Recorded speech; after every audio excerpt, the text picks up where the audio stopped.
ഈ ചാനലിന്റെ വളർച്ച എന്ന് പറയുന്ന സുഹൃത്തുക്കളെ നിങ്ങളുടെ സബ്സ്ക്രിപ്ഷനും അതിനോടൊപ്പം തന്നെ നിങ്ങളുടെ സപ്പോർട്ടുമാണ്. ഒത്തിരി സുഹൃത്തുക്കൾ ഇപ്പോഴും സബ്സ്ക്രൈബ് ചെയ്യാതെ കാണുന്നുണ്ട്. ദയവ് ചെയ്ത് സബ്സ്ക്രൈബ് ചെയ്ത് ഈ ചാനൽ ഒന്ന് സപ്പോർട്ട് ചെയ്യുക, സഹായിക്കുക. നമസ്കാരം, PSC ടുഡേ യൂട്യൂബ് ചാനലിലേക്ക് ഏവർക്കും സ്വാഗതം. സുഹൃത്തുക്കളെ, നിങ്ങൾ എല്ലാവരും കാത്തിരുന്ന LGS marathon day 2024 100 days challenge ആരംഭിക്കുകയാണ്.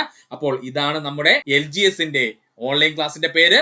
സുഹൃത്തുക്കൾ എല്ലാവരും ഒരു കാര്യം കൂടി ഒന്ന് ഓർത്തോളണേ, നമ്മുടെ ടെലിഗ്രാം ചാനലിൽ ജോയിൻ ചെയ്യാത്ത സുഹൃത്തുക്കളെ ഒന്ന് ജോയിൻ ചെയ്യുക.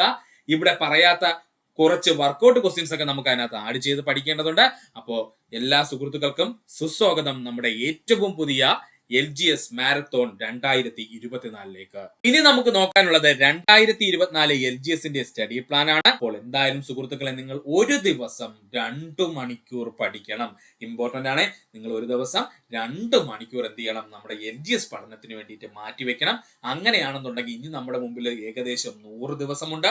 ഈ 100 ദിവസം കൊണ്ട് സുഖമായിട്ട് നമുക്ക് 2024 LGS ക്ലിയർ കട്ട് ചെയ്യാൻ പറ്റും. എല്ലാ ആഴ്ചയും സൺഡേസിൽ നമ്മൾ എന്ത് ചെയ്യും, ഒരു 25 മാർക്കിന്റെ മോക്ക് ടെസ്റ്റ്. അത് നമ്മൾ തിങ്കൾ മുതൽ ശനി വരെ പഠിച്ചിട്ടുള്ള മുഴുവൻ പോയിന്റ്സും ചേർത്തുകൊണ്ട് ഒരു മോക്ക് ടെസ്റ്റ് കൂടെ നമ്മൾ കണ്ടക്ട് ചെയ്യാം. അപ്പൊ ഇതാണ് നമ്മുടെ സ്റ്റഡി പ്ലാൻ എന്നുള്ളത്. നിങ്ങൾക്ക് എല്ലാവരും LGS റാങ്ക് ലിസ്റ്റിൽ ഉണ്ടായിരിക്കും, ഉറപ്പാണ്. അപ്പൊ നമുക്ക് സമയം കളയണ്ട. ഇന്ന് എന്താണ് പഠിക്കാനുള്ളത്? നമ്മൾ ഇന്ന് പ്രധാനമായിട്ടും നോക്കാൻ പോകുന്നത് ബ്രിട്ടീഷുകാരും കേരളവും തമ്മിലുള്ള ബന്ധമാണ്, അല്ലെങ്കിൽ ബ്രിട്ടീഷുകാര് കേരളത്തിൽ വന്നിട്ട് സംഭവിച്ച സംഭവ വികാസങ്ങളെ പറ്റിയിട്ടാണ് നമ്മൾ ഇവിടെ പഠിക്കാൻ പോകുന്നത്. നമുക്ക് നോക്കാം എന്തൊക്കെയായിരുന്നു ബ്രിട്ടീഷുകാർ കേരളത്തിൽ വന്നതിന് ശേഷം കേരളത്തിൽ ഉണ്ടായ വ്യത്യാസങ്ങൾ എന്ന്. ആദ്യമായി ഇൻട്രൊഡക്ഷൻ എന്ന രീതിയിൽ നമുക്ക് കുറച്ച് പോയിന്റ്സ് പറയാം. ബ്രിട്ടീഷുകാരും കേരളവും തമ്മിൽ. ഇംഗ്ലീഷ് ഈസ്റ്റ് ഇന്ത്യ കമ്പനി സ്ഥാപിതമായ വർഷം 1600 ഡിസംബർ മാസം 31-ാം തീയതി. PSCയുടെ പ്രീവിയസ് ക്വസ്റ്റ്യൻ ആണ് പഠിക്കുക. ഇംഗ്ലീഷ് ഈസ്റ്റ് ഇന്ത്യ കമ്പനി സ്ഥാപിതമായ വർഷം 1600 ഡിസംബർ മാസം 31-ാം തീയതി ആയിരുന്നു. ഇംഗ്ലീഷ് ഈസ്റ്റ് ഇന്ത്യ കമ്പനിയുടെ രൂപീകരണത്തിന് നേതൃത്വം നൽകിയ കച്ചവട സംഘടനയായിരുന്നു മെർച്ചന്റ് അഡ്വഞ്ചറീസ്. പഠിക്കുക. ഇംഗ്ലീഷ് ഈസ്റ്റ് ഇന്ത്യ കമ്പനിയുടെ രൂപീകരണത്തിന് നേതൃത്വം നൽകിയ കച്ചവട സംഘടന ഏത് എന്ന് ചോദിച്ചാൽ അത് മെർച്ചന്റ് അഡ്വഞ്ചറീസ് ആണ്. ഇംഗ്ലീഷ് ഈസ്റ്റ് ഇന്ത്യ കമ്പനിയെ നിയന്ത്രിക്കുന്നതിന് വേണ്ടി ബ്രിട്ടീഷ് പാർലമെന്റ് പാസാക്കിയ ആദ്യത്തെ നിയമമാണ് റെഗുലേറ്റിംഗ് ആക്ട് 1773. വീണ്ടും വന്നിരിക്കുന്നു previous question. English east India കമ്പനിയെ നിയന്ത്രിക്കുന്നതിന് വേണ്ടിയിട്ട് ബ്രിട്ടീഷ് പാർലമെന്റ് പാസാക്കിയ നിയമമാണ് റെഗുലേറ്റിംഗ് ആക്ട് 1773.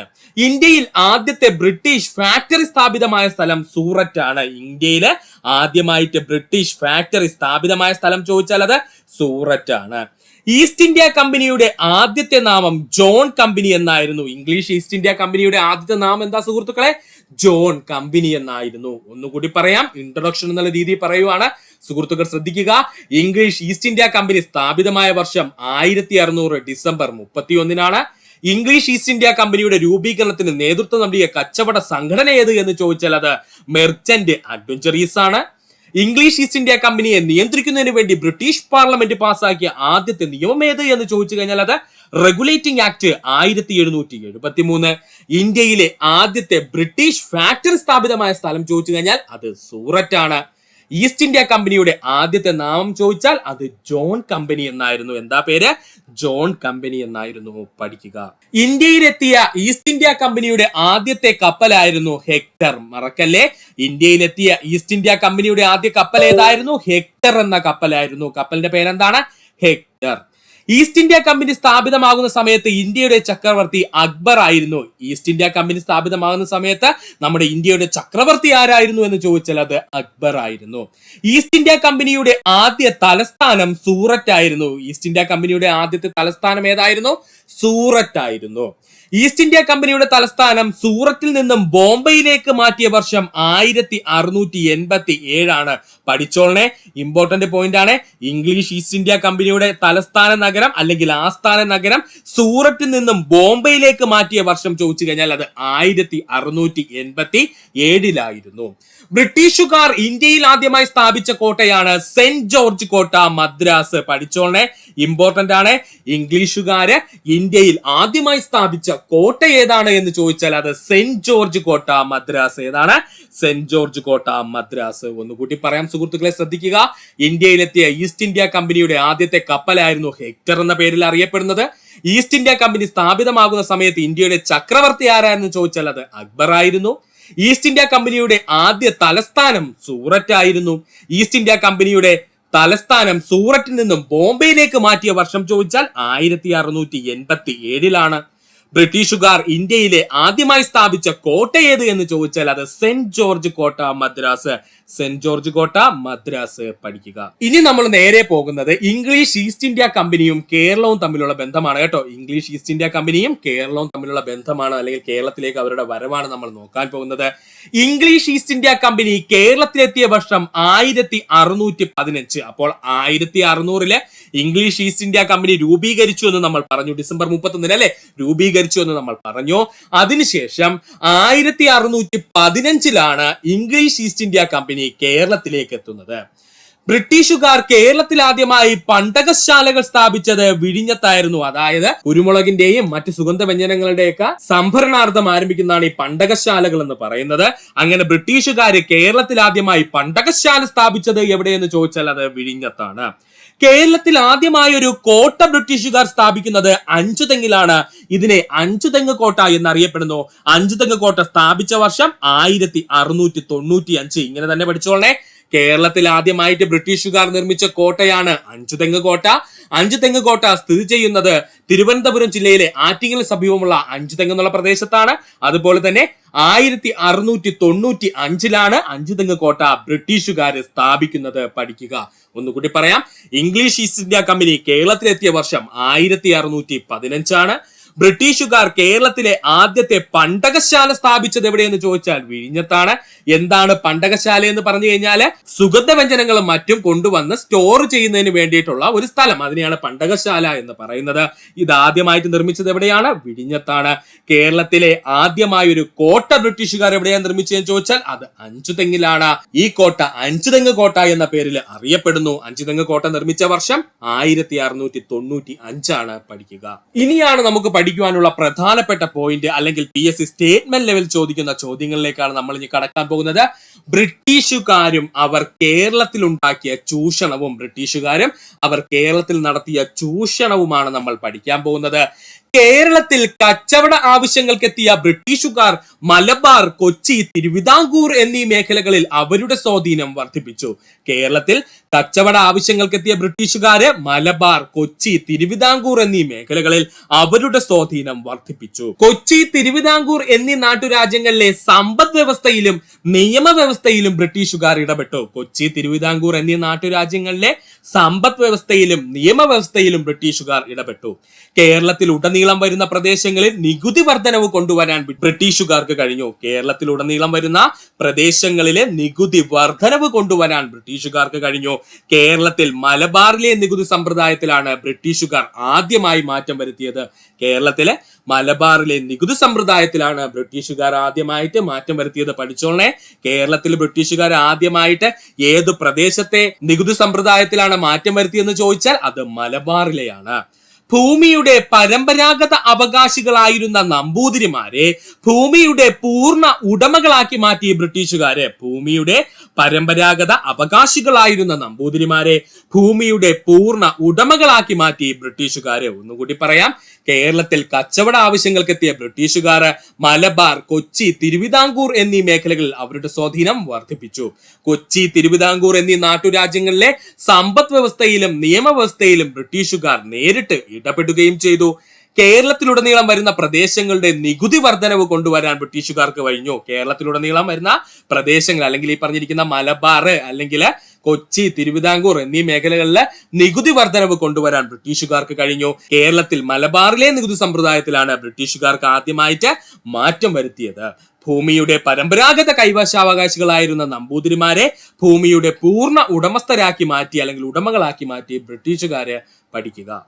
ഭൂപ്രഭുക്കന്മാർക്കും കുടിയാന്മാർക്കും ഇടയിൽ കാണക്കാർ, പഠിച്ചോളനെ, കാണക്കാർ എന്ന പുതിയൊരു മധ്യവർഗ കുടിയാൻ വർഗത്തെ കൊണ്ടുവന്നു ബ്രിട്ടീഷുകാരെ. പഠിച്ചോളനെ, ഭൂപ്രഭുക്കന്മാർക്കും കുടിയാന്മാർക്കും ഇടയിലായിട്ട് കാണക്കാർ എന്ന പേരിൽ പുതിയൊരു മധ്യവർഗ കുടിയാൻ വർഗത്തെ കൊണ്ടുവന്നു ബ്രിട്ടീഷുകാർ. പ്രഭുക്കന്മാരോടും കാണക്കാരെയും ഒന്നിച്ചു നിന്നുകൊണ്ട് ബ്രിട്ടീഷ് സഹായത്തോടെ കുടിയാന്മാരെ ചൂഷണം ചെയ്യുകയും ചെയ്തു. ഇതാണ് ഇമ്പോർട്ടന്റ് പോയിന്റ് കേട്ടോ, പഠിച്ചോളണേ. അപ്പോൾ ആദ്യത്തെ പോയിന്റ് എന്താ നമ്മൾ പറഞ്ഞത്? ഭൂപ്രഭുക്കന്മാർക്കും കുടിയാന്മാരും മാത്രമുണ്ടായിരുന്ന കേരളത്തിലെ ഇതിനിടയിലായിട്ട് കാണക്കാർ എന്ന പേരില് പുതിയൊരു മധ്യവർഗ കുടിയാൻ വർഗത്തെ കൂടി ആര് കൊണ്ടുവന്നു? ബ്രിട്ടീഷുകാർ കൊണ്ടുവന്നു. എന്നിട്ട് ഈ പ്രഭുക്കന്മാരും ഈ കാണക്കാരെന്ന് പറയുന്ന പുതിയ മധ്യവർഗ കുടിയാന്മാരും ഒന്നിച്ചു നിന്നുകൊണ്ട് ബ്രിട്ടീഷുകാരുടെ സഹായത്തോടെ പാവപ്പെട്ട കുടിയാന്മാരെ ചൂഷണം ചെയ്യുകയും ചെയ്തു. ബ്രിട്ടീഷുകാരുടെ നേരിട്ടുള്ള ഭരണത്തിലായിരുന്ന മലബാറിൽ നികുതി പിരിവ് എടുക്കുന്നതിൽ വളരെ വിശാലമായ ഒരു ഭരണ വ്യവസ്ഥ തന്നെ ബ്രിട്ടീഷുകാർ കൊണ്ടുവന്നു. ബ്രിട്ടീഷുകാരുടെ നേരിട്ടുള്ള ഭരണത്തിലായിരുന്ന മലബാറിലെ നികുതി പിരിച്ചെടുക്കുന്നത് എളുപ്പമാക്കുന്നതിന് അല്ലെങ്കിൽ വിശാലമാക്കുന്നതിന് വേണ്ടിയിട്ട് ഒരു ഭരണ വ്യവസ്ഥ തന്നെ ബ്രിട്ടീഷുകാർ കൊണ്ടുവന്നു. ക്രമേണ നികുതി പിരിക്കുവാനായി പ്രാദേശിക മുഖ്യന്മാരുടെ സ്ഥാനത്ത് കൊളോണിയ ഉദ്യോഗസ്ഥന്മാരെ നിയമിച്ചു ബ്രിട്ടീഷുകാർ. അതായത് പ്രാദേശിക മുഖ്യന്മാരായിരുന്നു അതുവരെ ആ ഒരു പ്രദേശത്തിലെ നികുതി പിരിച്ചുകൊണ്ടിരുന്നത്. അതിന് പകരം കൊളോണിയൽ ഉദ്യോഗസ്ഥന്മാർ, അതായത് ബ്രിട്ടീഷുകാരുടെ ഉദ്യോഗസ്ഥന്മാരെ നികുതി പിരിക്കുന്നതിന് വേണ്ടിയിട്ട് അവർ എന്ത് ചെയ്തു? നിയമിക്കുകയും ചെയ്തു. അപ്പോൾ ക്രമേണ നികുതി പിരിക്കുവാനായിട്ട് പ്രാദേശിക മുഖ്യന്മാർക്ക് സ്ഥാനത്ത് കൊളോണിയ ഉദ്യോഗസ്ഥന്മാരെ നിയമിച്ചു ബ്രിട്ടീഷുകാര്. മലബാറിൽ നിന്നും വ്യത്യസ്തമായി നാട്ടുരാജ്യങ്ങളായിരുന്ന തിരുവിതാംകൂറിലും കൊച്ചിയിലും സ്വയംഭരണാധികാരത്തിന് ബ്രിട്ടീഷുകാർ അർദ്ധസമ്മതം നൽകി. ബ്രിട്ടീഷുകാർക്ക് ഇഷ്ടമൊന്നുമല്ലായിരുന്നു കേട്ടോ, അവർക്ക് കൊച്ചിയും തിരുവിതാംകൂറും കൂടെ എടുക്കണമെന്നൊക്കെ അവർക്ക് ആഗ്രഹം ഉണ്ടായിരുന്നു. പക്ഷെ ഇവിടുത്തെ രാജവംശത്തിന്റെ ശക്തി കാരണം അത് നടന്നില്ല. അതുകൊണ്ട് മലബാറിൽ നിന്നും വ്യത്യസ്തമായിക്കൊണ്ട് നാട്ടുരാജ്യങ്ങളായിരുന്ന തിരുവിതാംകൂറിനും കൊച്ചിക്കും സ്വയംഭരണാധികാരത്തിനുള്ള അനുമതി ആര് നൽകി? ബ്രിട്ടീഷുകാർ നൽകി. അതും അർദ്ധസമ്മതം മാത്രമാണ് നൽകിയത്. ഒന്നുകൂടി പറയാം, ശ്രദ്ധിക്കുക. ഭൂപ്രഭുക്കന്മാർക്കും കുടിയാന്മാർക്കും ഇടയിൽ കാണക്കാർ എന്ന പേരിൽ പുതിയൊരു മധ്യവർഗ കുടിയാൻ വർഗത്തെ കൊണ്ടുവന്നു ബ്രിട്ടീഷുകാര്. പ്രഭുക്കന്മാരും കാണക്കാരും ഒന്നിച്ചു നിന്നുകൊണ്ട് ബ്രിട്ടീഷ് സഹായത്തോടെ കുടിയാന്മാരെ ചൂഷണം ചെയ്യുകയും ചെയ്തു. ബ്രിട്ടീഷുകാരുടെ നേരിട്ടുള്ള ഭരണത്തിലായിരുന്ന മലബാറിൽ നികുതി പിരിച്ചെടുക്കുന്നതിന് വളരെ വിശാലമായൊരു ഭരണ വ്യവസ്ഥ തന്നെ ബ്രിട്ടീഷുകാർ കൊണ്ടുവന്നു. ക്രമേണ നികുതി പിരിക്കുവാനായി പ്രാദേശിക മുഖ്യന്മാരുടെ സ്ഥാനത്ത് കൊളോണിയ ഉദ്യോഗസ്ഥന്മാർ അല്ലെങ്കിൽ ബ്രിട്ടീഷ് ഉദ്യോഗസ്ഥന്മാരെ നിയമിച്ചു ബ്രിട്ടീഷുകാര്. മലബാറിൽ നിന്നും വ്യത്യസ്തമായി നാട്ടുരാജ്യങ്ങളായിരുന്ന തിരുവിതാംകൂറും കൊച്ചിക്കും സ്വയംഭരണത്തിനുള്ള അധികാരം ബ്രിട്ടീഷുകാർ എന്ത് ചെയ്തു? നൽകുകയും ചെയ്തു. ഒരു അർദ്ധസമ്മതമാണ് ബ്രിട്ടീഷുകാർ നൽകി. അതായത് ഈ തിരുവിതാംകൂറും അല്ലെങ്കിൽ ഈ കൊച്ചിയൊക്കെ നിങ്ങൾ വേണമെങ്കിൽ ഭരിച്ചോ, പക്ഷെ ഞങ്ങൾക്ക് കൃത്യമായിട്ട് കിട്ടേണ്ട നികുതി പിരിച്ചു തരണമെന്ന് ആര് പറഞ്ഞു? ബ്രിട്ടീഷുകാർ പറഞ്ഞു. അങ്ങനെ നികുതി പിരിച്ചു കൊടുത്തുകൊണ്ട് മാത്രം ബ്രിട്ടീഷുകാർ ഈ രണ്ട് രാജവംശത്തെ ആക്രമിക്കാതിരുന്നു. അതാണ് കേട്ടോ സത്യം, പഠിക്കുക. അടുത്തതാണ് ബ്രിട്ടീഷുകാരും കേരള കാർഷിക മേഖലയും. ഒത്തിരി ചോദ്യങ്ങൾ ഈ ഭാഗത്തു നിന്ന് വരുന്നതാണ് കേട്ടോ, പ്രത്യേകിച്ച് +2 മേഖലയിലുള്ള ചോദ്യങ്ങളൊക്കെ ഇവിടെ നിന്ന് ചോദിക്കാം. ബ്രിട്ടീഷുകാരും കേരള കാർഷിക മേഖലയും. ബ്രിട്ടീഷുകാർ മുൻകൈയെടുത്ത് തോട്ടകൃഷിക്ക് മൂലധന നിക്ഷേപം കേരളത്തിൽ ആരംഭിച്ചു. ബ്രിട്ടീഷുകാർ മുൻകൈയെടുത്ത് തോട്ടകൃഷിക്ക് മൂലധന നിക്ഷേപം കേരളത്തിൽ ആദ്യമായി ആരംഭിച്ചു. അപ്പോൾ തോട്ടവിള കൃഷികൾക്ക് വേണ്ടിയിട്ട് മൂലധന നിക്ഷേപം ആദ്യമായി ആരംഭിച്ച വിദേശ ശക്തി എന്ന് ചോദിച്ചാൽ അത് ബ്രിട്ടീഷുകാരായിരുന്നു. തേയില, കാപ്പി, റബ്ബർ, ഏലം തുടങ്ങിയവയായിരുന്നു ബ്രിട്ടീഷുകാർ പ്രധാനമായും തോട്ടവിളയായി കൃഷി ചെയ്തിരുന്നത്. പഠിച്ചോളനെ, തേയില, കാപ്പി, റബ്ബർ, ഏലം തുടങ്ങിയവയായിരുന്നു അക്കാലത്ത് ബ്രിട്ടീഷുകാർ പ്രധാനമായിട്ടും തോട്ടവിളയായി കൃഷി ചെയ്തിരുന്നത്. മലബാറിനെ അപേക്ഷിച്ച് തിരുവിതാംകൂറിൽ തോട്ട വ്യവസായങ്ങൾ കൂടുതലായി വികസിച്ചു. മലബാറിനെ അപേക്ഷിച്ച് തിരുവിതാംകൂറിൽ തോട്ട വ്യവസായങ്ങൾ കൂടുതലായി വികസിച്ചു. മലബാറിനെ അപേക്ഷിച്ച് തോട്ടവിളകൾക്ക് ആവശ്യമായ ഭൂനിരപ്പും ഉയർന്ന ഗുണമേന്മയുള്ള മണ്ണും കൂടുതൽ ഭൂമിയുടെ ലഭ്യതയും ഇതിന് ആക്കം കൂട്ടി. ശരിയാണല്ലേ സുഹൃത്തുക്കളെ? അതായത് നമ്മുടെ തീരദേശ മേഖലയിലേക്ക് വരുവാണ്. അതുകൊണ്ട് തന്നെ ഇവിടെ ധാരാളം എന്താണ് പ്രദേശം അല്ലെങ്കിൽ ഭൂമി നമുക്ക് ലഭിക്കും. ബാക്കിയുള്ള ഈ മലബാർ മേഖലയെ അപേക്ഷിച്ച് ഭൂമി കൂടുതലാണ് എവിടെയെന്ന് പറയുന്നത് നമ്മുടെ ഈ പറഞ്ഞിരിക്കുന്ന തിരുവിതാംകൂറിന്റെ ഭാഗമായിട്ട്. കാരണം എന്തെന്ന് ചോദിച്ചാൽ ഈ പറഞ്ഞിരിക്കുന്ന മലബാർ മേഖലയിൽ കൂടുതലും വനമേഖലയാണ്. അത് വെച്ച് നോക്കുമ്പോഴേക്കും വളരെ എളുപ്പം കൃഷി ചെയ്യാനും നല്ല മണ്ണും എവിടെയുണ്ട്? നമ്മുടെ തിരുവിതാംകൂറിലുണ്ട്. അങ്ങനെയാണ് മലബാറിനെ അപേക്ഷിച്ച് തോട്ടവിളകൾക്ക് എവിടെ പ്രചാരം ലഭിച്ചു? തിരുവിതാംകൂറിലെ പ്രചാരം ലഭിച്ചു. മലബാറിലെ കാർഷിക മേഖലയിൽ നിന്നും ശ്രദ്ധ തിരിച്ച ബ്രിട്ടീഷുകാർക്ക് മലബാറിലെ നികുതി പിരിവിൽ ഗണ്യമായി കുറവുണ്ടാവുകയും തിരുവിതാംകൂറിൽ കൃഷിയും നികുതി പിരിവും ഊർജിതമായി നടക്കുകയും ചെയ്തു. മലബാറിലെ കാർഷിക മേഖലയിൽ നിന്നും ശ്രദ്ധ തിരിഞ്ഞ ബ്രിട്ടീഷുകാർക്ക് മലബാറിലെ നികുതി പിരിവിൽ ഗണ്യമായി കുറയുകയും തിരുവിതാംകൂറിൽ കൃഷിയും നികുതി പിരിവും ഊർജിതമായി നടക്കുകയും ചെയ്തു. ഒന്നുകൂടി പറയാം, ബ്രിട്ടീഷുകാർ മുൻകൈയെടുത്ത് തോട്ടവിള കൃഷിക്ക് മൂലധന നിക്ഷേപം കേരളത്തിൽ ആരംഭിച്ചു. അപ്പൊ PSC ചോദിക്കുന്നത് ഇങ്ങനെയായിരിക്കും: തോട്ടവിള കൃഷികൾക്ക് വേണ്ടി മൂലധന നിക്ഷേപം കേരളത്തിൽ നടത്തിയ ആദ്യത്തെ വിദേശ ശക്തി എന്ന് ചോദിച്ചാൽ അത് ബ്രിട്ടീഷുകാരായിരുന്നു. ബ്രിട്ടീഷുകാർ പ്രധാനമായിട്ടും ഏതൊക്കെ വിളകളാ സുഹൃത്തുക്കളെ തോട്ടവിളയായിട്ട് കൃഷി ചെയ്തത്? തേയില, കാപ്പി, റബ്ബർ, ഏലം എന്നിവയായിരുന്നു. മലബാറിനെ അപേക്ഷിച്ച് തിരുവിതാംകൂറിൽ തോട്ട വ്യവസായങ്ങൾക്ക് കൂടുതൽ വികസനം പ്രാപിച്ചു. അതിനുള്ള കാരണം എന്തെന്ന് ചോദിച്ചാൽ മലബാറിനെ അപേക്ഷിച്ച് തോട്ടവിളകൾക്ക് ആവശ്യമായ ഭൂനിരപ്പും ഉയർന്ന ഗുണമേന്മയുള്ള മണ്ണും കൂടുതൽ ഭൂമിയുടെ ലഭ്യതയും ഇതിന്റെ ആക്കം എന്ത് ചെയ്തു? വർദ്ധിപ്പിച്ചു. അല്ലെങ്കിൽ തിരുവിതാംകൂറിൽ കൂടുതലായിട്ട് തോട്ടവിള വ്യവസായം എന്താണ് വർദ്ധിക്കുന്നതിന്, അല്ലെങ്കിൽ കാർഷിക മേഖല വളരുന്നതിന് ഇത് കാരണമായി. മലബാറിലെ കാർഷിക മേഖലയിൽ നിന്നും ശ്രദ്ധ തിരിച്ച ബ്രിട്ടീഷുകാർ മലബാറിലെ നികുതി പിരിവ് ഗണ്യമായി കുറയ്ക്കുകയും തിരുവിതാംകൂറിൽ കൃഷിയും നികുതി പിരിവും ഊർജിതമായി നടക്കുകയും ചെയ്തു, അല്ലെങ്കിൽ നടത്തുകയും ചെയ്തു. പഠിക്കുക. ഇനി നമുക്ക് പഠിക്കാനുള്ളത് ബ്രിട്ടീഷുകാരും കേരളത്തിലെ വാണിജ്യ മേഖലയും തമ്മിലുള്ള ബന്ധമായിരുന്നു. ബ്രിട്ടീഷുകാരും കേരളത്തിലെ വാണിജ്യ മേഖലയും തമ്മിലുള്ള ബന്ധം നമുക്ക് നോക്കാം. എന്തൊക്കെയാണ് കേരളത്തിലെ വാണിജ്യ മേഖലയിൽ ബ്രിട്ടീഷുകാർ കൊണ്ടുവന്ന മാറ്റമെന്ന്. രാഷ്ട്രീയ നിയന്ത്രണം ബ്രിട്ടീഷുകാർക്ക് തിരുവിതാംകൂറിലും കൊച്ചിയിലും മലബാറിലും വാണിജ്യത്തിലെ സ്വേച്ഛാധികാരം നൽകി. ഒന്നുമില്ല സുഹൃത്തുക്കളെ, രാഷ്ട്രീയ നിയന്ത്രണം ബ്രിട്ടീഷുകാർക്ക് തിരുവിതാംകൂറിലും കൊച്ചിയിലും മലബാറിലും കൊണ്ടുവരാൻ കഴിഞ്ഞു. അതുകൊണ്ട് തന്നെ ഈ മേഖലയിലെ വാണിജ്യത്തിന്റെ സ്വേച്ഛാധികാരം, അല്ലെങ്കിൽ സ്വന്തമായിട്ട് ബ്രിട്ടീഷുകാരെ തന്നെ തീരുമാനിക്കട്ടെ എത്ര രൂപയ്ക്ക് വാണിജ്യം നടത്തണം, അല്ലെങ്കിൽ കൊണ്ടുവരുന്ന കാർഷിക ഉൽപ്പന്നങ്ങൾ, അതിപ്പോ കുരുമുളക്, മറ്റു സുഗന്ധ വ്യഞ്ജനങ്ങളാവട്ടെ, എന്തുമാവട്ടെ, അത് ബ്രിട്ടീഷുകാരെ അവർക്ക് തോന്നുന്ന പൈസയിൽ എടുക്കും. ഇതിനെയാണ് പറയുന്നത് വാണിജ്യ സ്വേച്ഛാധികാരമാണെന്ന് കേട്ടോ. അപ്പോൾ ഈ വാണിജ്യ സ്വേച്ഛാധികാരം കൊണ്ട് എന്താണ് ഈ പറഞ്ഞിരിക്കുന്ന തിരുവിതാംകൂറിലും കൊച്ചിയിലും മലബാറിലും എന്ത് ചെയ്തു? വാണിജ്യ മേഖല ആര് പിടിച്ചെടുത്തു? ബ്രിട്ടീഷുകാരെ പിടിച്ചെടുത്തു. 19-ാം നൂറ്റാണ്ടിൽ ബ്രിട്ടീഷുകാർ തങ്ങളുടെ മൂലധനത്തിൽ കേരളത്തിലുടനീളം സ്വതന്ത്ര വ്യാപാരം ആരംഭിച്ചു. ഇത് എന്ത് ചെയ്തു? ഈ പറഞ്ഞിരിക്കുന്ന രാജവംശത്തിന് തിരിച്ചടിയാവുകയും ചെയ്തു കേട്ടോ. 19-ാം നൂറ്റാണ്ടിലെ ബ്രിട്ടീഷുകാർ തങ്ങളുടെ സ്വന്തം മൂലധനത്തില് കേരളത്തിലുടനീളം സ്വതന്ത്ര വ്യാപാരം ആരംഭിക്കുകയും ഇത് തിരുവിതാംകൂറിലെയും കൊച്ചിയിലെയും രാജവംശത്തിന് തിരിച്ചടിയാവുകയും ചെയ്തു. തദ്ദേശീയ വ്യാപാരികൾക്ക് അപ്രധാന പങ്ക് മാത്രമേ ഇതിൽ ഉണ്ടായിരുന്നുള്ളൂ. അതായത് നമ്മുടെ ഇവിടെ ഉണ്ടായിരുന്ന വ്യാപാരികൾക്ക് വലിയ ലാഭമൊന്നും ഈ കാരണം കൊണ്ട് ലഭിച്ചില്ല. കാരണം എന്താ സുഹൃത്തുക്കളെ? ബ്രിട്ടീഷുകാർ അവരുടെ കയ്യിലുള്ള പണം കൊണ്ടുവരുന്നു, അവർ കേരളത്തിൽ നിന്ന് സാധനം ഡയറക്റ്റ് എന്ത് ചെയ്യുന്നു? അവര് തോന്നുന്ന വിലയ്ക്ക് അവരെടുത്തോണ്ടങ്ങ് പോവാണ്. അപ്പോ ഇതിനിടനിലക്കാരായിട്ടുള്ള തദ്ദേശീയ വ്യാപാരികൾക്ക് ഇതിനകത്ത് അപ്രധാനമായ പങ്ക് മാത്രമേ ഉണ്ടായിരുന്നുള്ളൂ. എന്ന് വെച്ചാല് യാതൊരുവിധ പങ്കും ഉണ്ടായിരുന്നില്ല. ബ്രിട്ടീഷുകാരുടെ പണം അവര് തീരുമാനിക്കുന്ന വില അവര് ചരക്ക് എന്ത് ചെയ്യും? ഇവിടെ നിന്ന് എടുത്തോണ്ട് പോകുമായിരുന്നു. ഇത് പഠിക്കുക. നിരവധി വാണിജ്യ നിയമങ്ങൾ, വ്യവസ്ഥകൾ എന്നിവയിലൂടെ വ്യാപാര രംഗത്ത് പരിവർത്തനങ്ങൾക്ക് ബ്രിട്ടീഷുകാർ എളുപ്പമാക്കിയത്. നിരവധി വാണിജ്യ നിയമങ്ങളും വ്യവസ്ഥകൾ എന്നിവയിലൂടെ വ്യാപാര രംഗത്തെ പരിവർത്തനങ്ങള് ബ്രിട്ടീഷുകാർ എളുപ്പമാക്കി. നിരവധി വാണിജ്യ നിയമങ്ങളും വ്യവസ്ഥകൾ എന്നിവയിലൂടെ വ്യാപാര രംഗത്തെ പരിവർത്തനങ്ങൾ ബ്രിട്ടീഷുകാർ എളുപ്പമാക്കിയത് മറ്റൊരു വാണിജ്യ മേഖലയുണ്ടായ ബ്രിട്ടീഷുകാരുടെ കടന്നുകയറ്റമായിരുന്നു. 1930, 1940കളിലും തിരുവിതാംകൂറിൽ നിന്നും മലബാറിലേക്കുണ്ടായ കർഷക കുടിയേറ്റം മലബാർ മേഖലയിൽ വാണിജ്യ കാർഷിക മേഖലയിൽ വികസനത്തിന് കാരണമായി. അപ്പോൾ 1930, 1940 കാലഘട്ടമായതോടുകൂടി തിരുവിതാംകൂറിൽ നിന്നും മലബാറിലേക്ക് തിരിച്ചെന്ത് ചെയ്തു? കർഷക കുടിയേറ്റം ഉണ്ടായി. മലബാർ മേഖലയിൽ വാണിജ്യ കാർഷിക മേഖലയുടെ വികസനത്തിനും ഇത് കാരണമായി. ഒന്നുകൂടി പറഞ്ഞുതരാം സുഹൃത്തുക്കളെ, ഒരു കൺഫ്യൂഷനും വേണ്ട. ഫസ്റ്റ് പോയിന്റ് എന്താ നമ്മൾ പറഞ്ഞത്? രാഷ്ട്രീയ നിയന്ത്രണം ബ്രിട്ടീഷുകാരുടെ കയ്യിലായതോടുകൂടി ബ്രിട്ടീഷുകാർക്ക് തിരുവിതാംകൂറിലും കൊച്ചിയിലും മലബാറിലുമുള്ള വാണിജ്യ മേഖലയിലെ സ്വേച്ഛാധികാരം നൽകി, അല്ലെങ്കിൽ സ്വേച്ഛാധികാരം ലഭിച്ചു. അതായത് സ്വന്തമായിട്ട് ബ്രിട്ടീഷുകാർക്ക് തീരുമാനിക്കാം എത്ര രൂപയ്ക്ക് കേരളത്തിൽ നിന്നും ചരക്ക് എടുക്കണമെന്നും അതുപോലെ വിൽക്കണമെന്നും ബ്രിട്ടീഷുകാർക്ക് തീരുമാനിക്കാം എന്നുള്ള അവസ്ഥ എത്തി. ഇതാണ് ആ ഫസ്റ്റ് പോയിന്റിൽ ഉദ്ദേശിച്ചിരിക്കുന്നത്.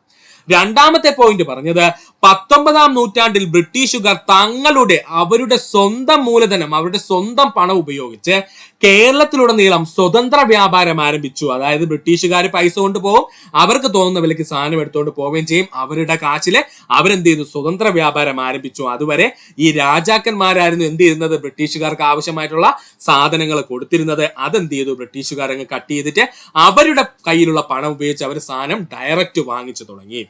തദ്ദേശീയ വ്യാപാരികൾക്ക് അപ്രധാന പങ്ക് മാത്രമേ ഇതിൽ ഉണ്ടായിരുന്നുള്ളൂ. എന്ന് വെച്ച് കഴിഞ്ഞാല് ബ്രിട്ടീഷുകാർ വരുന്നു, അവരുടെ കയ്യിലുള്ള പണം കൊടുക്കുന്നു, കേരളത്തിൽ നിന്നുള്ള ചരക്കുകളെല്ലാം അവർ കയറ്റിക്കൊണ്ട് പോകുന്നു, അവർക്ക് തോന്നിയ പൈസയ്ക്ക് അവരെന്ത് ചെയ്യും, വാങ്ങിക്കും. അപ്പോൾ ഈ ഇടനിലക്കാരായിട്ട് നിന്ന വ്യാപാരികൾക്ക് ഒന്നും തന്നെ ലഭിച്ചില്ല. അങ്ങനെ തദ്ദേശീയരായിട്ടുള്ള വ്യാപാരികൾക്ക് അപ്രധാനമായ പങ്ക് മാത്രമായി മാറി. എവിടെയാണ്? കേരള വാണിജ്യ മേഖലയില്.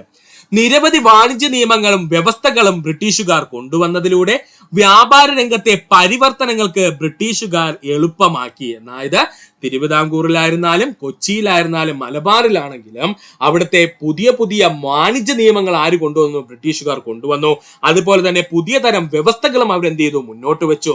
അതിലൂടെ ഈ കേരളത്തിന്റെ വാണിജ്യ രംഗത്ത് വൻതോതിൽ ഒരു പരിവർത്തനം നടത്താൻ ബ്രിട്ടീഷുകാർക്ക് 1930-40കളിൽ തിരുവിതാംകൂറിൽ നിന്ന് മലബാറിലേക്കുണ്ടായ കർഷക കുടിയേറ്റം മലബാർ മേഖലയിൽ വാണിജ്യ കാർഷിക മേഖലയിലെ വികസനത്തിന് കാരണമായി. പഠിക്കുക. മൊത്തത്തിലുള്ള ധനപരമായ വളർച്ച വാണിജ്യപരമായ പരിവർത്തനങ്ങളുടെയും വാണിജ്യ ബാങ്കുകളുടെയും രൂപീകരണത്തിനും വളർച്ചയ്ക്കും സാഹചര്യമൊരുക്കി. മൊത്തത്തിലുള്ള ധനപരമായുള്ള വളർച്ച വാണിജ്യപരമായ പ്രവർത്തനങ്ങളുടെയും വാണിജ്യ ബാങ്കുകളുടെയും രൂപീകരണത്തിന് അല്ലെങ്കിൽ വളർച്ചയ്ക്കും സാഹചര്യമൊരുക്കി. ഭൂമി ഈടായി സ്വീകരിച്ചുകൊണ്ട് ബാങ്കുകൾ വായ്പകൾ നൽകി വായ്പകൾ കൊണ്ട് കൂടുതൽ ഭൂമി വാങ്ങാനും വരുമാനം കൂടുതൽ ലഭിക്കുന്ന വിളകൾ കൃഷി ചെയ്യുന്നതിനും അതിലൂടെ കാർഷിക ഉൽപ്പന്നങ്ങളുടെ വ്യാപാരവും സംസ്കരണവും വ്യാപിക്കുകയും ചെയ്തു. മലബാറിലെ പ്രത്യേകതയാണ് കേട്ടോ സുഹൃത്തുക്കളെ പറഞ്ഞത്. അപ്പോ കേരളത്തിലെ മൊത്തത്തിലുള്ള ധനപരമായ വളർച്ച വാണിജ്യപരമായ പ്രവർത്തനങ്ങളുടെയും വാണിജ്യ ബാങ്കുകളുടെയും രൂപീകരണത്തിനും അതുവഴി അവയുടെ വളർച്ചയ്ക്കും എന്ത് ചെയ്തു? സാഹചര്യമൊരുക്കി. ഇങ്ങനെ വാണിജ്യ ബാങ്കുകൾ വന്നതോടുകൂടി ഭൂമി ഈടായി സ്വീകരിച്ചുകൊണ്ട് ബാങ്കുകൾ സാധാരണക്കാർക്ക് വായ്പകൾ നൽകുകയും ഈ വായ്പകൾ ഉപയോഗിച്ച് കൂടുതൽ ഭൂമി വാങ്ങിക്കുവാനും ആ ഭൂമിയിൽ എന്ത് ചെയ്തു? കൃഷി ചെയ്ത് കൂടുതൽ വരുമാനം ഉണ്ടാക്കുവാനും അതിലൂടെ കൂടുതൽ കാർഷികോൽപ്പന്നങ്ങൾ എന്ത് ചെയ്തു? ഉൽപ്പാദിപ്പിക്കപ്പെടുകയും ഈ കാർഷിക ഉൽപ്പന്നത്തിന്റെ സംസ്കരണവും വ്യാപാരവും വ്യാപിക്കുകയും ചെയ്തു. എവിടെ? മലബാറിൽ. ആദ്യഘട്ടത്തിൽ ഉണ്ടായിരുന്ന ആഭ്യന്തര ഉൽപാദനത്തിന്റെ കുറവ് കേരളത്തിൽ ധാരാളം കാർഷിക സംസ്കരണ വ്യവസായങ്ങളും വികാസം പ്രാപിക്കുന്നതിന് കാരണമായി. അതായത് നമ്മൾ നേരത്തെ സ്ലൈഡിൽ കൃത്യമായിട്ട് പറഞ്ഞിരുന്നു, മലബാറിലേക്ക് കുറച്ച് കർഷക കുടിയേറ്റം ഉണ്ടായിരുന്നു എന്ന് പറഞ്ഞിരുന്നു അല്ലെ, തിരുവിതാംകൂറിന്. അപ്പോൾ ഇതിന്റെ ആദ്യഘട്ടത്തില് ഈ പറഞ്ഞിരിക്കുന്ന ആഭ്യന്തര ഉൽപാദനം നന്നേ കുറവായിരുന്നു. അപ്പോൾ ആ സമയത്തൊന്നും ഈ ബാങ്കുകളൊന്നും ഇല്ലായിരുന്നു.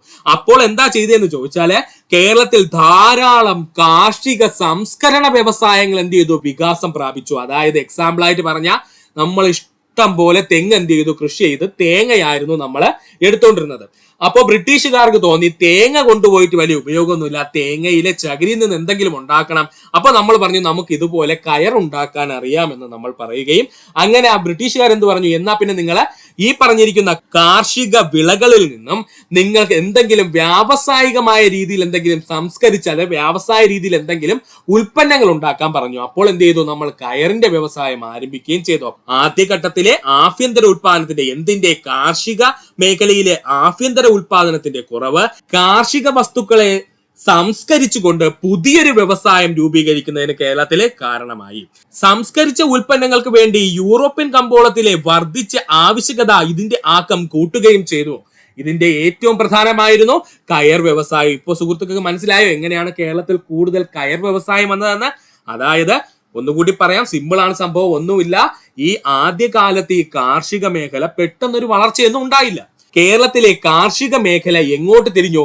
ഈ കാർഷിക വസ്തുക്കൾ വെച്ചുകൊണ്ട് അല്ലെങ്കിൽ അതിനെ സംസ്കരിച്ചുകൊണ്ട് എന്തെങ്കിലും വ്യവസായം തുടങ്ങാം, അല്ലെങ്കിൽ അതിൽ നിന്ന് മറ്റെന്തെങ്കിലും ഒരു വ്യവസായം തുടങ്ങാനായിട്ട് തീരുമാനിക്കുകയും അങ്ങനെ അവർ പാരമ്പര്യമായിട്ട് ചെയ്തുകൊണ്ടുവന്നിരുന്ന കയർ വ്യവസായം അവരെന്ത് ചെയ്തു? ആരംഭിക്കുകയും ചെയ്തു. ഇതാണ് അവിടെ നടന്നത്.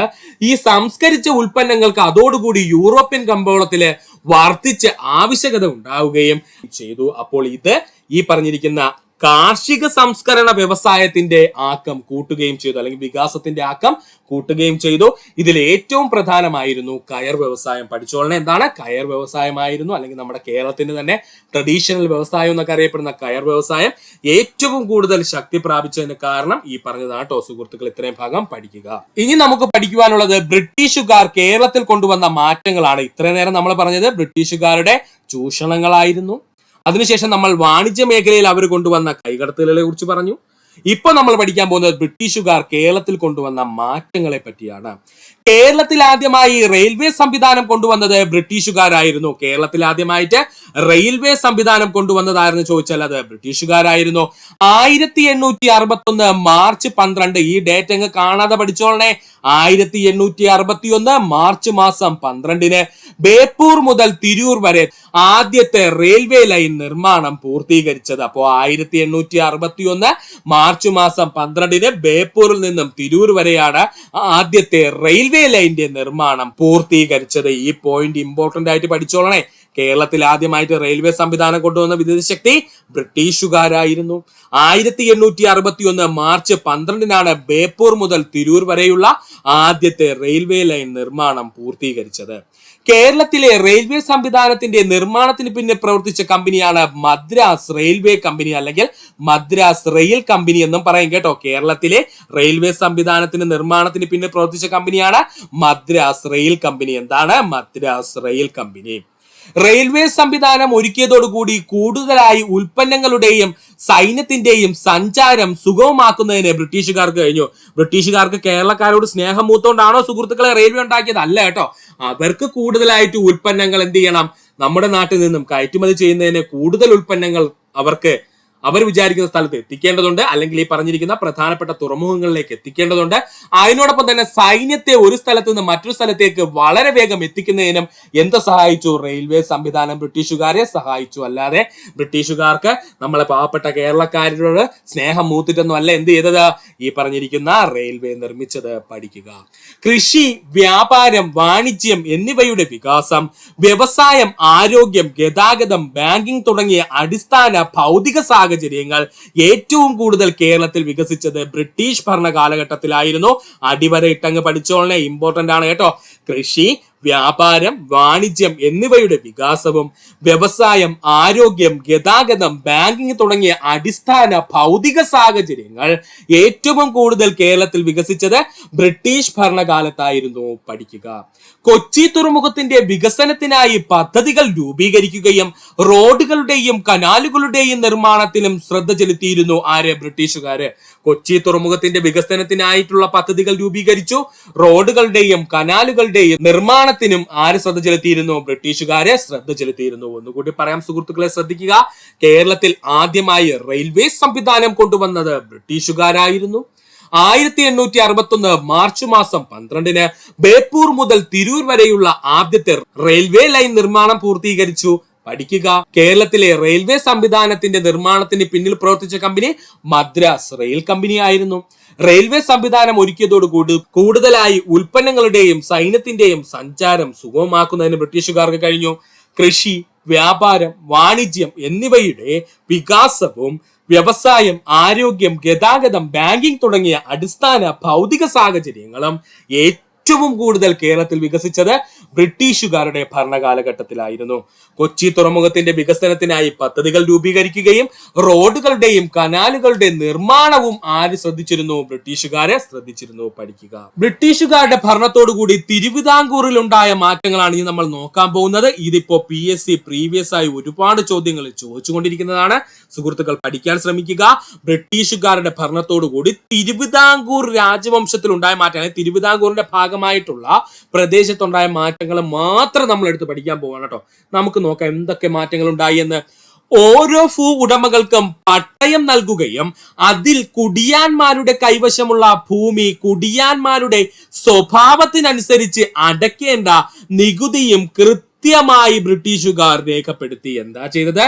ഓരോ ഭൂ ഉടമകൾക്കും പട്ടയം നൽകുകയും അതിലുള്ള കുടിയാന്മാരുടെ കൈവശമുള്ള ഭൂമി കുടിയാന്മാരുടെ സ്വഭാവത്തിനനുസരിച്ച്, അവരുടെ സ്വഭാവം ഒന്നും വേറെ അല്ല, അവരെന്താണ് കൃഷി ചെയ്യുന്നത് അതിനനുസരിച്ച് അടയ്ക്കേണ്ട നികുതി കൃത്യമായി രേഖപ്പെടുത്തിയ ബ്രിട്ടീഷുകാരെ. മനസ്സിലായോ സുഹൃത്തുക്കളെ?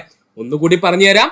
ഓരോ ഭൂ ഉടമകൾക്കും പട്ടയം നൽകി, അതിലുള്ള കുടിയാന്മാർക്ക് അവരുടെ കൈവശമുള്ള ഭൂമിയുടെ അളവിനനുസരിച്ചും അതിനോടൊപ്പം അവർ എന്ത് തൊഴിൽ, എന്ത് കൃഷിയാണോ അവിടെ ചെയ്യുന്നത് അതിനനുസരിച്ചും വേണ്ടിയിട്ട് ഉള്ള നികുതി എന്ത് ചെയ്തു? കൃത്യമായിട്ട് രേഖപ്പെടുത്തി. 1812 അടിമത്തം നിരോധിച്ചു. പ്രീവിയസ് ക്വസ്റ്റ്യൻ ആണ്, പഠിച്ചോളണേ. ചോദിക്കുന്നത് തിരുവിതാംകൂറിൽ അടിമത്തം നിരോധിച്ച വർഷം ചോദിച്ചു കഴിഞ്ഞാല് 1812. 1812 തിരുവിതാംകൂറിലെ അടിമത്തം നിരോധിക്കുന്നതിന് പിന്നിൽ പ്രവർത്തിച്ചത് ബ്രിട്ടീഷുകാരായിരുന്നു കേട്ടോ. ബ്രിട്ടീഷുകാരാണ് 1812 തിരുവിതാംകൂറിൽ അടിമത്തം നിരോധിച്ചത്. 5 ജില്ലാ കോടതികളും ഒരു അപ്പീൽ കോടതിയും സ്ഥാപിച്ചുകൊണ്ട് നീതിരംഗം പരിഷ്കരിച്ചു. പഠിച്ചോളണേ, 5 ജില്ലാ കോടതികളും ഒരു അപ്പീൽ കോടതിയും സ്ഥാപിച്ചുകൊണ്ട് നീതിരംഗം എന്ത് ചെയ്തു? പരിഷ്കരിച്ചു. ആരാണ്? ബ്രിട്ടീഷുകാര്. നാണയങ്ങൾ, വാർത്താവിനിമയം, കൃഷി, വാണിജ്യം എന്നീ രംഗങ്ങളിൽ ശക്തമായ പുരോഗതി ഉണ്ടായി തിരുവിതാംകൂറിൽ ബ്രിട്ടീഷ് ഭരണകാലത്ത്. തിരുവിതാംകൂറിലെ ബ്രിട്ടീഷ് ഭരണകാലത്ത് നാണയങ്ങൾ, വാർത്താവിനിമയം, കൃഷി, വാണിജ്യം എന്നീ രംഗങ്ങളില് പുരോഗതി ഉണ്ടാവുകയും ചെയ്തു. ഒന്നുകൂടി പറയാം സുഹൃത്തുക്കളെ, ശ്രദ്ധിക്കുക. ഓരോ ഭൂവുടമകൾക്കും പട്ടയം നൽകുകയും അതിൽ കുടിയാന്മാരുടെ കൈവശമുള്ള ഭൂമി കുടിയാന്മാരുടെ സ്വഭാവത്തിനനുസരിച്ച്, സ്വഭാവം എന്ന് വെച്ചാൽ എന്ത് കൃഷിയാണ് അവർ ആ ഭൂമി ചെയ്യുന്നതാണെന്ന് കേട്ടോ, അതിനനുസരിച്ച് അടക്കേണ്ട നികുതി കൃത്യമായി രേഖപ്പെടുത്തി.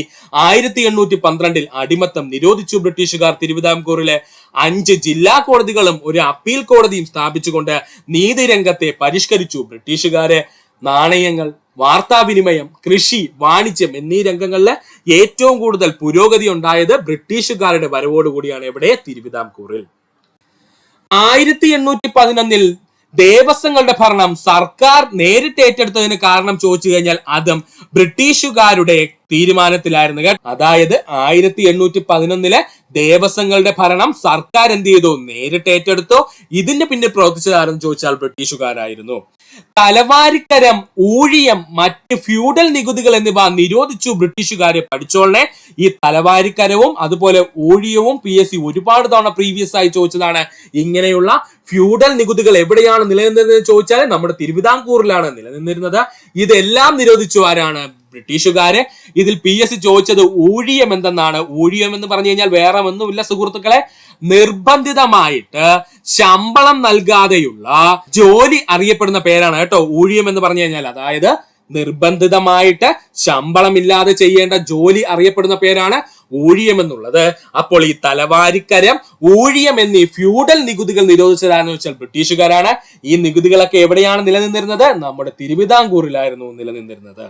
1888 വർഷം എത്രയാ പറഞ്ഞത്? 1888 8 അംഗങ്ങളോട് കൂടിയ നിയമനിർമ്മാണ സഭ രൂപീകരിച്ചു. എവിടെയാണ്? തിരുവിതാംകൂറില്. 1888 8 അംഗങ്ങളോട് കൂടി ഒരു നിയമനിർമ്മാണ സഭ രൂപീകരിച്ചു തിരുവിതാംകൂറില്. അതിന് പിന്നിൽ പ്രവർത്തിച്ചതും ആരാണ്? ബ്രിട്ടീഷുകാരാണ് കേട്ടോ. 1888 8 അംഗങ്ങളോട് കൂടി ഒരു നിയമനിർമ്മാണ സഭ തിരുവിതാംകൂറിൽ രൂപീകരിച്ചു. അതിന് പിന്നിൽ പ്രവർത്തിച്ച വിദേശശക്തി എന്ന് ചോദിച്ചാൽ അതും ബ്രിട്ടീഷുകാരായിരുന്നു. നിരവധി ഫാക്ടറികളും ജലവൈദ്യുത പദ്ധതികൾ, പാലങ്ങൾ, കനാലുകൾ, പോസ്റ്റ് ഓഫീസ് എന്നിവ നിർമ്മിച്ചു. ആരാണ്? ബ്രിട്ടീഷുകാരെ. പഠിച്ചോളനെ, നിരവധി ഫാക്ടറികള്, ജലവൈദ്യുത പദ്ധതികള്, പാലങ്ങള്, കനാലുകള്, പോസ്റ്റ് ഓഫീസ് എന്നിവ നിർമ്മിച്ചു. ആരാണ്? ബ്രിട്ടീഷുകാരെ. ഒന്നുകൂടി പറയാം സുഹൃത്തുക്കളെ, ശ്രദ്ധിച്ചിരിക്കുക. 1811 ദേവസ്വങ്ങളുടെ ഭരണം സർക്കാർ നേരിട്ട് ഏറ്റെടുത്തു. തലവാരിക്കരം, ഊഴിയം എന്നീ മറ്റു ഫ്യൂഡൽ നികുതികൾ അവർ നിരോധിച്ചു. അപ്പോൾ തലവാരിക്കരം, ഊഴിയം എന്നീ ഫ്യൂഡൽ നികുതികൾ നിലനിന്നിരുന്ന കേരളത്തിലെ പ്രദേശം എന്ന് ചോദിച്ചാൽ തിരുവിതാംകൂർ ആയിരുന്നു. ഇതിനെ നിർത്തലാക്കിയതാരെന്ന് ചോദിച്ചാൽ നമ്മുടെ ബ്രിട്ടീഷുകാരുമായിരുന്നു. 1888 8 അംഗങ്ങളോട് കൂടിയ നിയമനിർമ്മാണ സഭ രൂപീകരിച്ചു. എവിടെ? തിരുവിതാംകൂറിൽ. അതിന് പിന്നിൽ പ്രവർത്തിച്ചതുമാരാണ്? ബ്രിട്ടീഷുകാരാണ്. നിരവധി ഫാക്ടറികൾ, ജലവൈദ്യുത പദ്ധതികൾ, പാലങ്ങൾ, കനാലുകൾ, പോസ്റ്റ് ഓഫീസ് എന്നിവ സ്ഥാപിച്ചു ബ്രിട്ടീഷുകാർ. എവിടെ? തിരുവിതാംകൂറിൽ എന്ന് തന്നെ എടുത്തു പഠിക്കുക. ഇത്രയുമാണ് തിരുവിതാംകൂറിലെ ബ്രിട്ടീഷുകാർ വന്നതോടുകൂടി ഉണ്ടായ മാറ്റങ്ങൾ കേട്ടോ സുഹൃത്തുക്കളെ. ഇത്രയും പഠിക്കുക. അടുത്തതായി നമുക്ക് പഠിക്കുവാനുള്ളത് ബ്രിട്ടീഷുകാരുടെ ഭരണത്തോടുകൂടി കൊച്ചിയിൽ ഉണ്ടായ മാറ്റങ്ങളാണ്. ബ്രിട്ടീഷുകാരുടെ ഭരണത്തോടുകൂടി കൊച്ചിയിൽ ഉണ്ടായ മാറ്റങ്ങളാണ് നമ്മൾ ഇനി പഠിക്കാൻ പോകുന്നത്, അല്ലെങ്കിൽ കൊച്ചി രാജവംശത്തിന്റെ ഭാഗമായി ഉണ്ടായ മാറ്റങ്ങളാണ്. കീഴ്ക്കോടതികളും ഹജൂർ കോടതികളും സ്ഥാപിച്ചത് ബ്രിട്ടീഷുകാരുടെ ഭരണത്തോടു കൂടിയാണ്. കൊച്ചിയിലെ കീഴ്ക്കോടതികളും ഹജൂർ കോടതികളും സ്ഥാപിക്കപ്പെട്ടത് ബ്രിട്ടീഷുകാരുടെ ഭരണത്തോടു കൂടിയാണ്. പ്രധാന ദേവസ്വങ്ങളെല്ലാം സർക്കാരിന്റെ നിയന്ത്രണത്തിലാക്കിയത് ബ്രിട്ടീഷുകാരുടെ ഭരണത്തോടു കൂടിയാണ്. കൊച്ചിയിൽ ഉണ്ടായിരുന്ന പ്രധാന ദേവസ്വങ്ങളുടെ എല്ലാ ഭരണം സർക്കാരിന്റെ നിയന്ത്രണത്തിലാക്കിയത് എന്ന് ചോദിച്ചാൽ അത് ബ്രിട്ടീഷുകാരുടെ ഭരണത്തോടു കൂടിയാണ്. 1845 അടിമത്തം നിർത്തലാക്കി. എവിടെയാണ്? കൊച്ചിയില്. മറക്കരുത്, കൊച്ചിയില് അടിമത്തം നിർത്തലാക്കിയ വർഷം 1845 അതിന് പിന്നിൽ പ്രവർത്തിച്ചിരുന്ന വിദേശശക്തി ചോദിച്ചാലും അത് ബ്രിട്ടീഷുകാരാണ്. അതിന് പിന്നിൽ പ്രവർത്തിച്ചിരുന്ന വിദേശശക്തി ബ്രിട്ടീഷുകാരാണ്. 1845 അടിമത്തം നിർത്തലാക്കി കൊച്ചിയില്. അതിന്റെ പിന്നിൽ പ്രവർത്തിച്ചിരുന്ന വിദേശശക്തി ഏതാണ്? ബ്രിട്ടീഷുകാരാണ്. ഭൂമി അളന്ന് തിട്ടപ്പെടുത്തൽ അഥവാ കണ്ടെഴുത്ത് നടപ്പിലാക്കിയത് ബ്രിട്ടീഷുകാരാണ്. ഭൂമി അളന്ന് തിട്ടപ്പെടുത്തൽ അഥവാ കണ്ടെഴുത്ത് നടത്തിയത് എവിടെ? കൊച്ചിയിൽ. ആരാണ്? ബ്രിട്ടീഷുകാരാണ്. ഭൂമി അളന്ന് തിട്ടപ്പെടുത്തൽ അഥവാ കണ്ടെഴുത്ത് നടത്തിയത് ആരെന്ന് ചോദിച്ചാൽ അത് ബ്രിട്ടീഷുകാരാണ്. എവിടെ? കൊച്ചിയിൽ. കൊച്ചിയിൽ റെയിൽവേ പാതകൾ നിർമ്മിച്ചത് ബ്രിട്ടീഷുകാരാണ്. കൊച്ചിയിൽ റെയിൽവേ പാതകൾ നിർമ്മിച്ചത് ബ്രിട്ടീഷുകാരാണ്. പൊതുജനാരോഗ്യം, കൃഷി, മത്സ്യബന്ധനം എന്നീ വകുപ്പുകൾ സ്ഥാപിച്ചു ബ്രിട്ടീഷുകാര്. കൊച്ചിയിൽ ബ്രിട്ടീഷുകാര് പൊതുജനാരോഗ്യം, കൃഷി, മത്സ്യബന്ധനം എന്നീ വകുപ്പുകൾ സ്ഥാപിച്ചു. ആര്? ബ്രിട്ടീഷുകാര്. കാണം ഭൂമി എന്ന പേരിൽ കുടിയാന്മാരുടെ കാലാവധി ഉറപ്പാക്കിക്കൊണ്ട് കൊച്ചി കുടിയാൻ നിയമം പാസാക്കിയതാരെന്ന് ചോദിച്ചാൽ ബ്രിട്ടീഷുകാരുടെ ശക്തമായ തീരുമാനത്തിലായിരുന്നു കേട്ടോ. കാണം ഭൂമി എന്ന പേരില് കുടിയാന്മാരുടെ കാലാവധി ഉറപ്പാക്കിക്കൊണ്ട് കൊച്ചി കുടിയാൻ നിയമം പാസാക്കിയതിന് പിന്നിൽ പ്രവർത്തിച്ച വിദേശശക്തി ആരാണ്? ബ്രിട്ടീഷുകാരായിരുന്നു. പഠിക്കുക. ഒരു സ്റ്റാഫ് സെലക്ഷൻ ബോർഡ് കൊച്ചിയിൽ സ്ഥാപിച്ചത് ബ്രിട്ടീഷുകാരാണ്. ഒരു സ്റ്റാഫ് സെലക്ഷൻ ബോർഡ് കൊച്ചിയിൽ സ്ഥാപിച്ചത് ആരാണ്? അത് ബ്രിട്ടീഷുകാരാണ്. പഠിക്കുക. ഇത്രയും പോയിന്റ് സുഹൃത്തുക്കളെ ഇമ്പോർട്ടന്റ് ആയിട്ട് ഇവിടെ പഠിക്കേണ്ടതാണ്. ഒന്നുകൂടി പറഞ്ഞു തരാം സുഹൃത്തുക്കളെ, ശ്രദ്ധിക്കുക. കീഴ്ക്കോടതികളും ഹജൂർ കോടതിയുടെയും സ്ഥാപിക്കപ്പെട്ടു കൊച്ചിയിൽ ബ്രിട്ടീഷുകാരുടെ ഭരണത്തോടു കൂടി. പ്രധാന ദേവസ്വങ്ങളെല്ലാം സർക്കാർ നിയന്ത്രണത്തിലാക്കി ബ്രിട്ടീഷുകാര്. 1845 കൊച്ചിയിൽ അടിമത്തം നിർത്തലാക്കി ബ്രിട്ടീഷുകാർ. ഭൂമി അളന്ന് തിട്ടപ്പെടുത്തൽ അഥവാ കണ്ടെഴുത്ത് കൊച്ചിയിൽ നടപ്പിലാക്കിയത് ബ്രിട്ടീഷുകാരാണ്. കൊച്ചിയിൽ റെയിൽവേ പാതകൾ നിർമ്മിച്ചത് ബ്രിട്ടീഷുകാരാണ്. പൊതുജനാരോഗ്യം, കൃഷി, മത്സ്യബന്ധനം എന്നീ വകുപ്പുകൾ കൊച്ചിയിൽ സ്ഥാപിച്ചത് ബ്രിട്ടീഷുകാരാണ്. കാണം ഭൂമി എന്ന പേരിൽ കുടിയാന്മാരുടെ കാലാവധി ഉറപ്പാക്കിക്കൊണ്ട് കൊച്ചി കുടിയാൻ നിയമം പാസാക്കിയതാരെന്ന് ചോദിച്ചാൽ ബ്രിട്ടീഷുകാരുടെ ശക്തമായ പ്രവർത്തനം മൂലമാണ്. ഒരു സ്റ്റാഫ് സെലക്ഷൻ ബോർഡ് കൊച്ചിയിൽ സ്ഥാപിച്ചതാരെന്ന് ചോദിച്ചാൽ അത് ബ്രിട്ടീഷുകാരാണ്. പഠിക്കുക. അടുത്തതായി നമുക്ക് പഠിക്കാനുള്ളതാണ് ബ്രിട്ടീഷുകാരുടെ ഭരണത്തോടുകൂടി മലബാറിലുണ്ടായ മാറ്റം. ബ്രിട്ടീഷുകാരുടെ ഭരണത്തോടുകൂടി മലബാറിലുണ്ടായ മാറ്റത്തെ പറ്റിയാണ് നമ്മൾ ഇനി നോക്കാൻ പോകുന്നത്. എന്തൊക്കെ മാറ്റങ്ങളാണ് ഉണ്ടായെന്ന് നമുക്കൊന്ന് നോക്കാം. ആദ്യത്തെ മാറ്റം, ജില്ലാ പ്രവിശ്യ കോടതികൾ സ്ഥാപിച്ചു. ജില്ലാ പ്രവിശ്യ കോടതികൾ മലബാർ സ്ഥാപിച്ചത് ബ്രിട്ടീഷുകാരാണ്. ബ്രിട്ടീഷുകാർക്ക് കൂടുതലായിട്ട് മലബാറിൽ ഇടപെടാം. കാരണം ബ്രിട്ടീഷുകാരുടെ നേരിട്ടുള്ള നിയന്ത്രണത്തിലായിരുന്നു ആര്? മലബാർ എന്ന് പറയുന്നത്. അതുകൊണ്ട് തന്നെ ജില്ലാ പ്രവിശ്യ കോടതികൾ സ്ഥാപിച്ചു ബ്രിട്ടീഷുകാർ. എവിടെ? മലബാറിലെ.